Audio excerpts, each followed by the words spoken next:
Police officer Amelia from a tiny village never imagined that a simple beach patrol would become a terrifying mystery. Welcome to USA Stories channel. Do not forget to subscribe and activate the bell button to receive all new updates. Now let's go to the story. She shuddered as she stood in front of the antique ship that had washed up on the coast 90 years later. Her discovery within was so disturbing that she immediately radioed for help. It had occurred during one of her usual patrols. Since many people frequently strolled the beach at night, she had been monitoring it to look for any signs of the previous night's events, but she had never imagined that this mechanical beast would be on the beach. She was aware that she needed to request further help.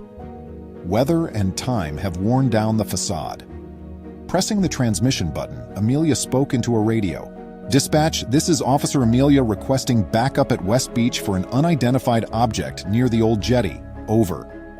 Before a recognizable voice spoke, "Copy that, Amelia," the radio beeped. "I'm forwarding this to Officer Marcus. 5 minutes is the ETA. Be careful." The hull had a horrible appearance. One letter was visible on the worn nameplate AP Munley. The others, Neptune, had long since faded. For a ship named after the sea deity, it was a fitting moniker. In less than 5 minutes, Amelia heard the sound of a car getting closer and closer as the tires crunched on the gravel at the entrance to the beach.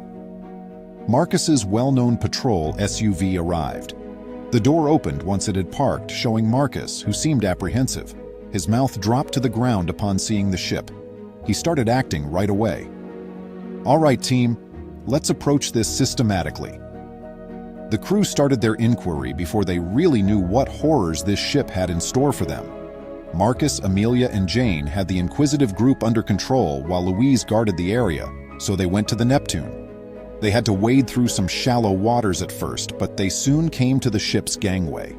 It creaked beneath Amelia's weight as she attempted it first, but it stayed sturdy enough for the two to climb.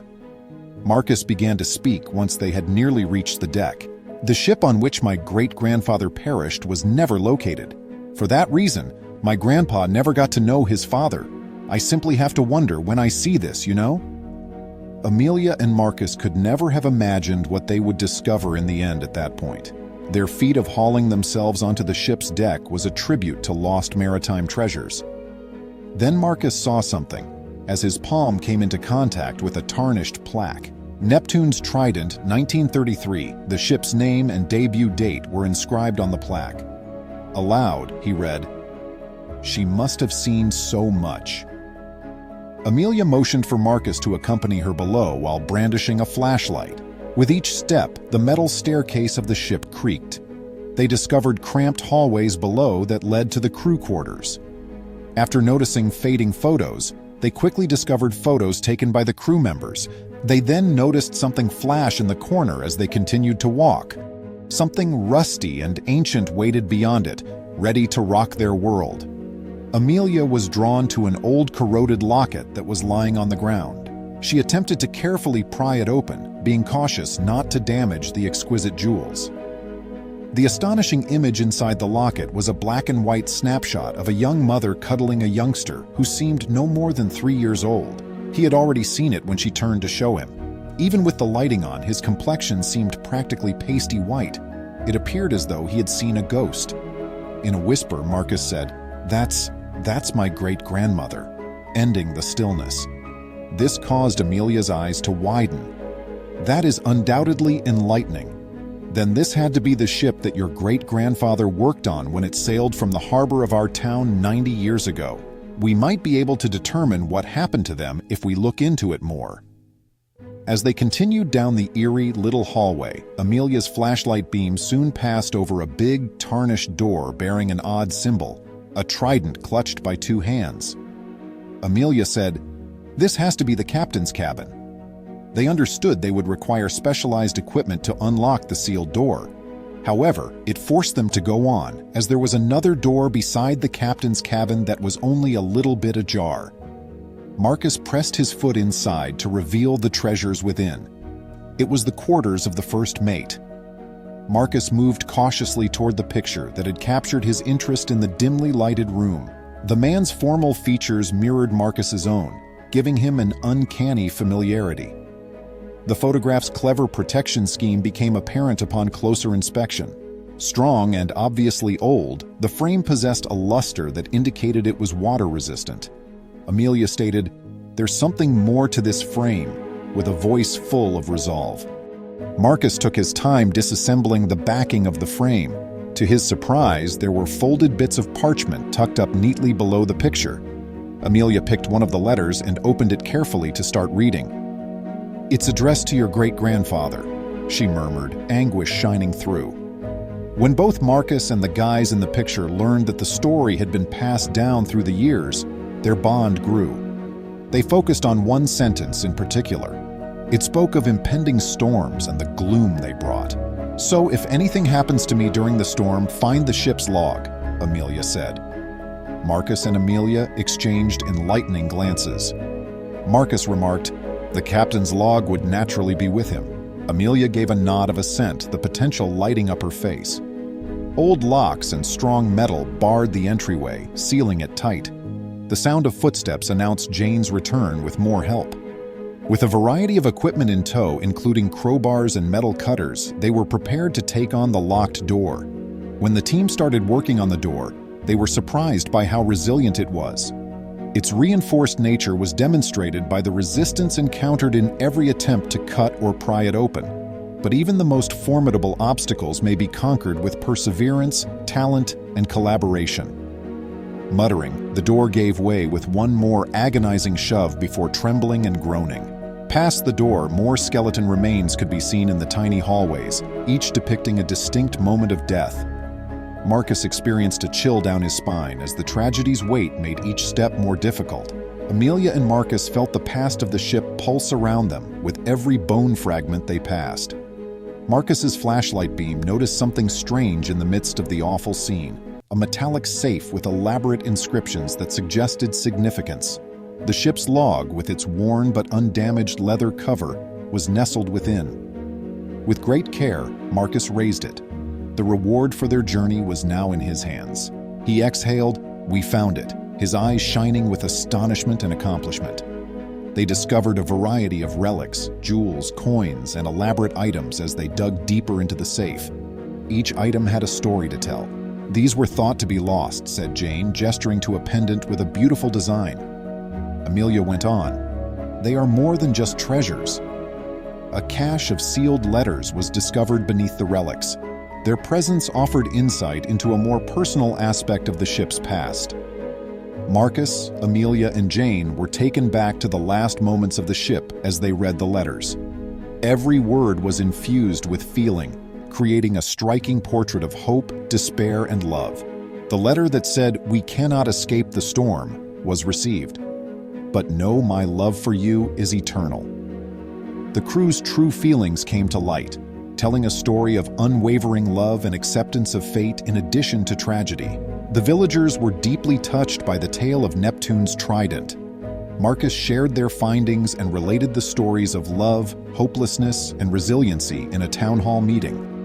"We are obligated," he declared. "We need to remember and honor their story." Sensing the weight of their shared obligation, Amelia nodded in accord. Ideas for immortalizing the ship and her crew were circulating around the community. A committed group was established in a matter of weeks to supervise the establishment of a marine museum. A symbolic connection to the sea was ensured by allocating land close to the shore. Amelia pondered, "It'll be a beacon, pointing to the trident's past." Marcus added, "and making sure it survives." The committee's workstation was littered with models, drawings, and blueprints that represented the idea that was beginning to take shape. The museum was not intended to be a place where items were put on exhibit. The visitors would be guided through the ship's magnificence, several journeys, and untimely demise in an interactive experience. The letters are the focal point because they are arranged such that they can be read in soft light, which enables viewers to empathize profoundly with the unfiltered feelings they represent. Jane said, "It's like diving deep into the ship's soul and understanding its heartbeat." A crowd unlike any other was present during the grand opening. Individuals from nearby towns flocked in, excited to contribute to the tribute. Jane, Marcus, and Amelia stood tall as they saw guests go through the displays with expressions of reverence, grief, and amazement on their faces. Amelia murmured, "This is their tribute," addressing the team. Dedication to commemorating and honoring the Neptune's trident was demonstrated by the museum. The museum developed into a landmark over time. People gathered from all around to celebrate, lament, and learn about the ship's history. Its corridors were explored by historians, school groups, and inquisitive visitors, all of whom left with a personal piece of the Neptune's trident tale engraved in their memories. With its legends of mystery, bravery, and love, the ship's memory endured as a poignant and uplifting reminder of a bygone era. An overwhelming wave of emotion swept over her as she stood there. It had not been easy to track this cat and solve the enigma of its strange behavior. She was on the verge of losing her mind since she now knew the truth. Nothing in all of C's years of taking care of stray cats had prepared her for this. She was shocked, but she also knew that she had to face this strange circumstance. C never would have guessed that this crazy journey would come from her love of animals. She was raised in Seoul, South Korea, and had grown up with cats since she was a small child.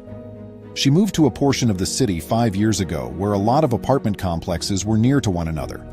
It was the ideal place for stray cats to gather because of all the back lanes and terraces. Samantha got to know them rather well quite fast. Not long after moving there, Samantha began feeding the stray cats. Since the cats would no longer be able to look at their trash or go near their windows, the other neighbors didn't object. The neighborhood's felines quickly got to know her, and she quickly got to know them. However, cats are elusive, and she was unaware of all their mysteries. Samantha was instantly drawn to one particular cat because it was so fascinating. One female tabby cat in particular caught Samantha's attention since she began acting strangely in comparison to the other cats. She would come close and smell around when Samantha came by carrying bowls of food, but she never took any. Samantha assumed she could have simply eaten, but the next day she repeated the same behavior. Samantha became aware that she had previously seen that cat. It was not unusual for stray cats to vanish and then reappear. This cat's behavior was peculiar. Samantha recalled that not so long ago in one of the building's basements, the tabby, whom she had named Dongguk, had given birth. She was told by a neighbor that while she had 5 kittens, none of them survived. That made Samantha sad, and she reasoned that perhaps the cat was still grieving for her babies. Is it possible that Dongguk's heartbreak prevented her from wanting to eat? Samantha made the decision to lift the tabby's spirits. She purchased wet cat food, which she only displayed on unique occasions. Dongguk couldn't possibly turn down such a delicious treat. She set the can on the ground in front of her after opening it. The cat did not touch the can. Instead, she meowed while glancing up at Samantha and staring at the food. Then she took an unexpected action.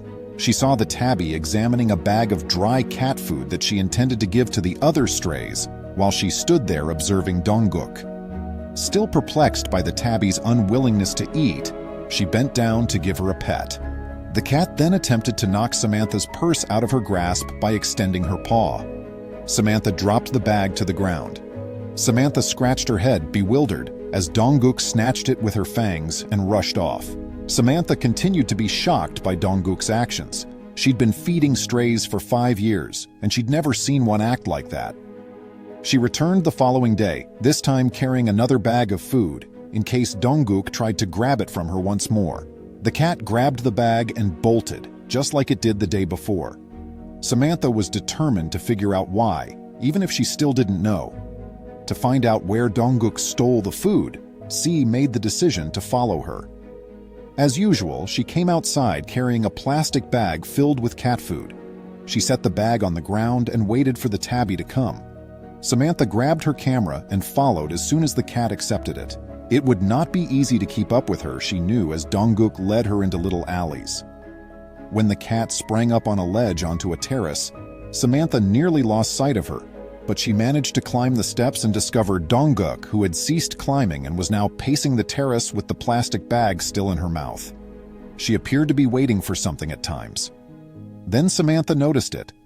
A little tabby kitten was scaling the cliff. It approached Donguk, who put the food bag at its feet right away. Samantha concluded that the kitten had done this previously because it was so easy to rip the bag apart with its teeth. Donguk stared intently as it proceeded to consume the food within. This indicated, C thought, that obviously some of Dongguk's litter had survived. The mother of this single kitten was trying all in her power to keep it alive. This knowledge reduced Samantha to tears, and she knew she had to do something to assist. Even though Dongguk was shrewd and savvy, Samantha wanted to make sure her efforts wouldn't go to waste, so she got in touch with a nearby animal rescue organization. Her goal was to improve the lives of the tabby and her youngster. After seeing Samantha's film, the animal group's staff was astounded by Dongguk's acts. One of them remarked, "After suffering, she was attached to the kitten." They dispatched rescuers to locate and apprehend the cats in Samantha's area. Considering that they were unfamiliar with Dongguk, the work was not simple. The tabby, a longtime wanderer, would not surrender without a struggle. Because the kitten was smaller and more obedient, the rescuers managed to catch it first. To reassure Dongguk that they intended no harm, they picked it up with great care. The mother was cautious at first, but finally let them to take her. She realized it was the only way she could get back to her pet. As Samantha watched them go, she experienced mixed emotions of delight and despair, since she knew what they were going to get. Dongguk and her kitten were reunited with their new home, which was arranged by the rescue organization for their comfort. The kitten bounced about its mother in a playful manner, delighted with its new warm covers. Dongguk was stoic during feeding time, but at last she took a dish of food. She gave off the impression that she realized her days of fretting about providing food for her child were over. Finally, after a torturous 36 hours of labor, the worn-out new mother was cradling her adorable newborn girls in her arms. But something about the doctor's apology had unsettled her. The doctor let out a spine-tingling scream that was undoubtedly audible from at least 5 rooms over. The doctor realized he needed assistance because, although he had anticipated a challenging twin birth, he was never prepared for this. Jessica and Matthew became agitated. The doctor started shouting for aid, which surprised them. The doctor finally came back into the room, perspiration running down his brow, but he was getting the assistance he needed. All they had to do now was go to work. Jessica and Matthew were completely taken aback when they initially learned they were expecting. Jessica found out she was pregnant with twins after rushing to the hospital for an ultrasound. Originally, they had not intended to have only one child, but now they were expecting 2. Even though Jessica and Matthew didn't have a romantic connection yet, they were good friends from their time at university. It never occurred to any of them that there would be anything more than friendship. They began sharing beds after a night out, but one morning, Jessica woke up feeling quite queasy.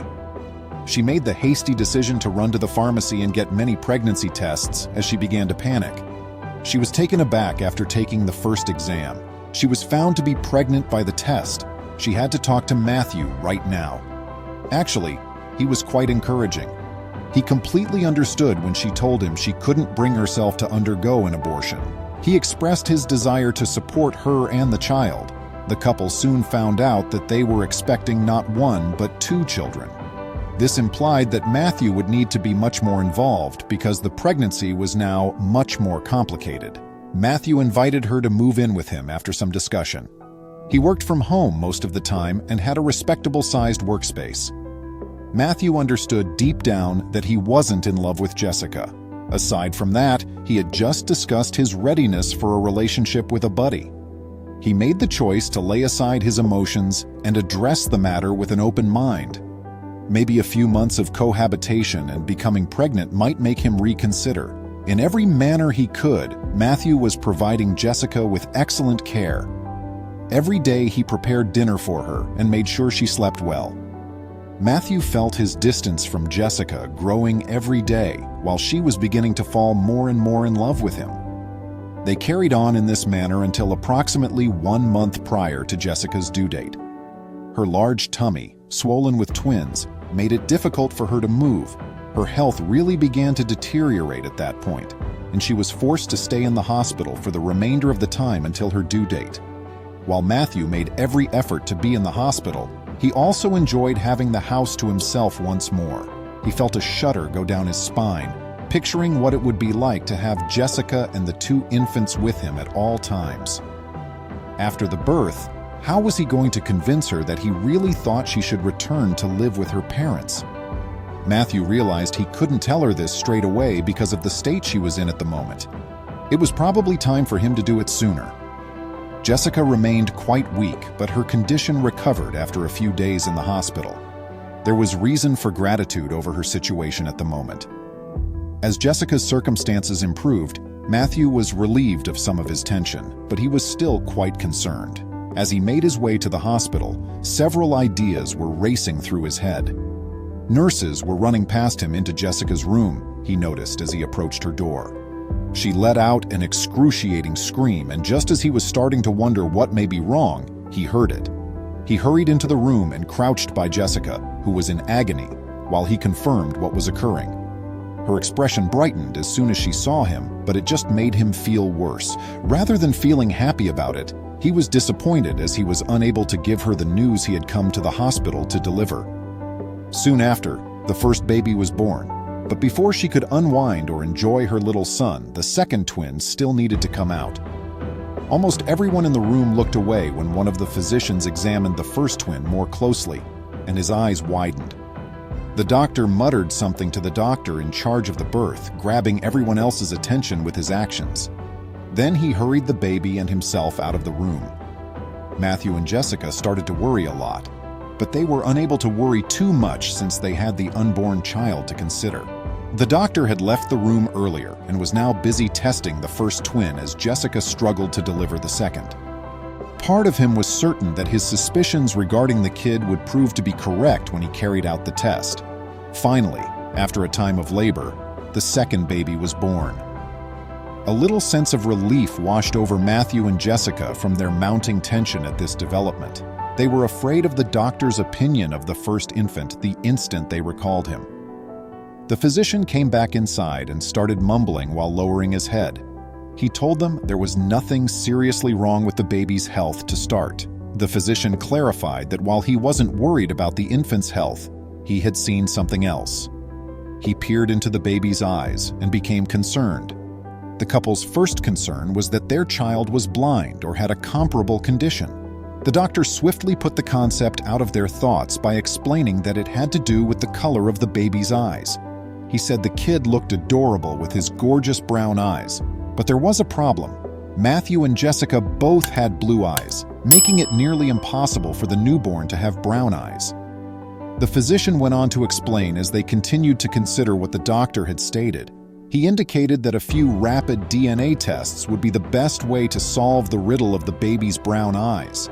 It was discovered that Matthew was not the baby's father after comparing the baby's DNA to Matthew's. Matthew was completely taken aback by the results of the DNA test. Jessica seemed surprised, but not as surprised as one might have thought.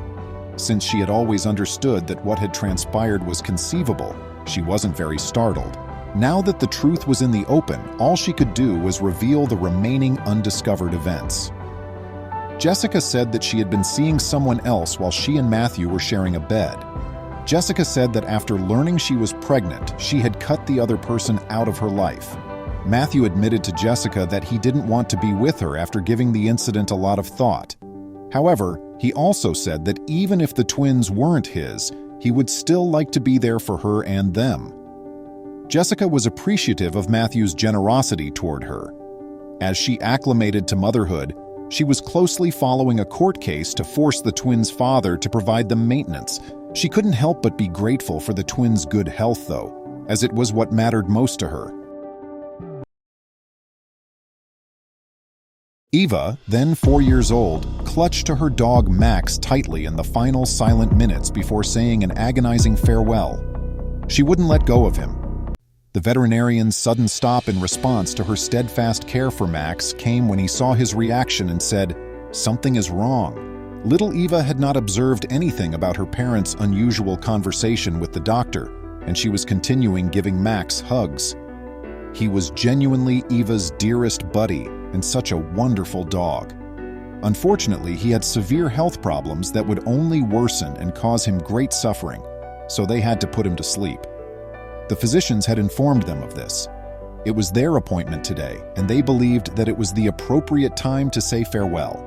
They talked about all the wonderful memories they had of Max, and when they realized that this was indeed their last farewell, tears welled up in their eyes. But the quiet time was cut short as Dr. Wilson barged into the room without warning. When they witnessed what the veterinarian performed next, they were totally caught off guard. In the end, Dr. Wilson took a completely different course of action. The family of three was left absolutely perplexed in the examination room as he quickly left the room after picking up Max and carrying the dog in his arms. "Mom, what took place?" Little Eva tugged at her mother's sleeve and said, "Where is Max?" She simply watched the door, waiting for either Jared or the veterinarian to re-enter the space. Monica decided she could not wait any longer, so she quickly gathered Eva and left the room, looking around for Max or Dr. Wilson. Monica hurried to the reception and gave a brief explanation of the circumstances, requesting the woman to watch over Eva while she searched. Monica moved along the halls of the clinic, discovering new doors at each turn. These doors were labeled with numbers or signs that indicated their various uses. Monica saw the range of emotions on the faces of other pet owners sitting in the waiting rooms as she made her way around the clinic: hope, concern, and despair. Armed with this new knowledge, Monica navigated the clinic with fresh energy as she asked yet another employee about Dr. Wilson. Monica was thinking about making another lap around the clinic when she noticed Dr. Wilson running out of a window and into a room marked "Restricted Access." Her heart gave a quick jump. Monica chose to wait in the corridor there because there was nowhere to go straight away. She took a seat against the other wall and drew Eva onto her lap. She envisioned a dozen alternatives as the minutes passed, each one more terrifying or optimistic than the previous. Jared burst into the waiting room at that very moment. Monica and Jared looked at each other optimistically, their momentum rekindled by the thought that they could finally get some answers. With a determined gait, Monica and Jared approached the clinic's administrative desk with Eva in behind. They had found Dr. Wilson, who was wrapping up a case. He was going to see them soon. Dr. Wilson knocked gently and walked in, his calm, comforting manner immediately apparent. He nodded cordially to Eva and smiled warmly at Monica and Jared. He informed Monica and Jared that Max's ailment, which was previously believed to be terminal, was in fact an uncommon but curable sickness. Jared and Monica listened carefully, their nervousness gradually giving way to cautious hope. They were really appreciative of Dr. Wilson. The good prognosis made their talk about Max's treatment plan more optimistic. The possibility of healing and resilience, together with being prepared to face the future as a unit, had previously cast a shadow over the family's path. After Max followed the treatment regimen prescribed by Dr. Wilson, he started to improve. Jared and Monica alternated in giving him his medicine and making sure he adhered to a rigid diet. Eva, who was never far from Max, gave him unfailing support and compassion. Max was eventually able to return to his loving and fun personality thanks to their combined efforts and his tenacity, which is a testimonial to the effectiveness of family support and medical attention. Wendy went to the coffee shop and left a crucial envelope. Her life was transformed by a stranger's generosity. She no longer cared about Wendy's disheveled hair or the coffee stains on her blouse. She was moving busily along the sidewalk when she staggered and had to compose herself many times. Her body refused to give up the struggle, even if her thoughts had become numb and her eyes were empty of hope. Thinking to herself, "I need to get some coffee." Wendy hurried inside the coffee shop next to the hospital. She sat at an empty table and ordered her Americano. She placed a large envelope on the table next to her coffee and her purse beneath her seat. Wendy sipped on some coffee and pulled up her phone's calculator app. She was occupied with figuring out how much extra she would have to pay the hospital. She buried her face in the table and wept softly when she saw the response on her phone. Wendy's cell phone rang. Alice was the closest friend she had. She dried her eyes hastily and picked up the phone. Wendy said gently, "Yes, Alice, I got the money from the bank. Yes, everything, roughly $5,000 in all. I'm currently on my way to the hospital. I was simply in for a coffee. My sleep was disturbed last night. In any case, I'll make the initial payment today. Would you like something to eat, ma'am? A youthful server cut him off. At the same time that she was shocked, perplexed, and enraged, Wendy gently shook her head and replied, "No, I'm good, thank you." After acknowledging Wendy, the 23-year-old server Jonathan recognized that his joy was out of place. He went immediately to the other table to take care of it. "All right, Alice. No, the waiter was the only one. Where were we then?" Wendy and Alice carried on their talk. Jonathan had some guilt. He made the decision to offer Wendy a free muffin. He spotted a new client in a beige suit waiting to place an order at the table in front of Wendy's. Wendy was weeping as he drew nearer to her table. "Alice, I wish I had spent more time with Samantha." After hearing Wendy talking on the phone, Jonathan made the decision to decline Wendy's muffin offer. "I don't know how I'm going to pay off the hospital bills," Jonathan said. He ignored her, going right to work on the man in the beige suit. "They claim that Sam's health is deteriorating. To continue the therapy, I must pay the remaining balance before the end of next week. I took out all of the money I had in the bank. I have no idea what to do." Wendy was crying more and more aloud. It was impossible to avoid overhearing Wendy's phone talk from Jonathan and those seated around her table. "I believe I must sell the house. Alice, hold on. The hospital is calling." Wendy took the other call. She was informed by the hospital that Samantha had experienced another seizure episode. She hurried out of the cafe after getting up from her table right away. Everyone was shocked to see Wendy go, including the coffee shop manager. Jonathan saw that Wendy had placed an envelope on the table and her luggage beneath her seat.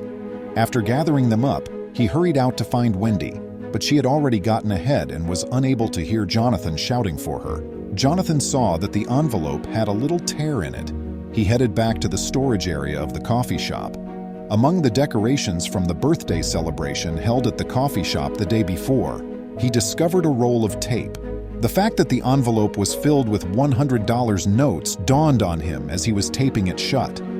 He brought the envelope to his boss right away, who was chatting with the client Jonathan had been serving only a moment earlier. When Jonathan saw the man in the beige suit, he became bewildered. He pondered, "Is he complaining about me?" "Sir, I believe this is the amount of money the hospital was owing by the woman who ran off. How ought we to proceed?" Jonathan told his management. "You ought to return it and get straight to the hospital. But first, I believe we ought to lend the woman a little assistance. How do you feel?" After returning to his office, the manager came back with some cash. In the envelope, he placed it. Concurrently, Jonathan conferred with his associates, procured additional funds, and appended them to the total. He also observed the man jotting down a note in his beige suit. Is he seriously submitting a written complaint against me now? Jonathan was confused by the customer's lack of tact. The manager motioned for Jonathan to go to the hospital while handing him the bag and the envelope. The man in the beige suit cried, "Stop!" By now, Jonathan was very pissed up. The guy said to Jonathan, "How much money is in there now?" "I don't think that's relevant, sir," Jonathan answered, attempting to remain composed. "Now, just let me leave. This money is needed by the lady." "Just tell me," the guy said. The manager stepped up and estimated the number at about $8,000. After acknowledging, the man took out his checkbook. After writing a $10,000 check, he asked Jonathan if he could remember the woman's name. From the bag, Jonathan took out an old identity card with Wendy's name on it. The man gave Jonathan the check, which he had written in her name. Along with giving Jonathan the message, he instructed him to place it inside the envelope. Grinning, Jonathan readied himself for a quick run in the direction of the hospital. However, he watched a bewildered Wendy walk into the coffee shop as he turned. "Pardon me, but did you see an envelope and a bag? Just a few minutes before, I had placed it on that table. Would you please give it to me? It's critical," Wendy begged the manager. Jonathan sprinted over to Wendy and gave her the mail and the bag. The envelope was heavier than previously, but Wendy was unaware of this. She just accepted it, gave everyone her thanks, and hurried back to the hospital. She hurried to the hospital and began taking items out of her suitcase. It occurred to her that the envelope appeared hefty. When she opened it, she saw money inside that wasn't what she had taken out of the bank. She was even more taken aback when she noticed a $10,000 check written in her name. She unfolded the message enclosed with the check. It said, "Samantha will be all right, so don't worry." To be clear, this isn't a charitable endeavor. The cosmos is just at work here. Our shared interest is in this. You are the one who needs this gift that you are getting today. All I ask is that you lend a helping hand to others when you can. Just spread this goodwill boomerang to others. Wendy felt so very grateful. The generosity of those in her immediate vicinity astounded her. She now have the funds to pay for Samantha's whole medical care. She made a commitment to assist others and give back whenever she could. Please remember to subscribe to our channel, give us a thumbs up, and turn on the notification bell so you won't miss any of our videos. If you enjoyed the tale, the next video that plays on your screen will probably move you too.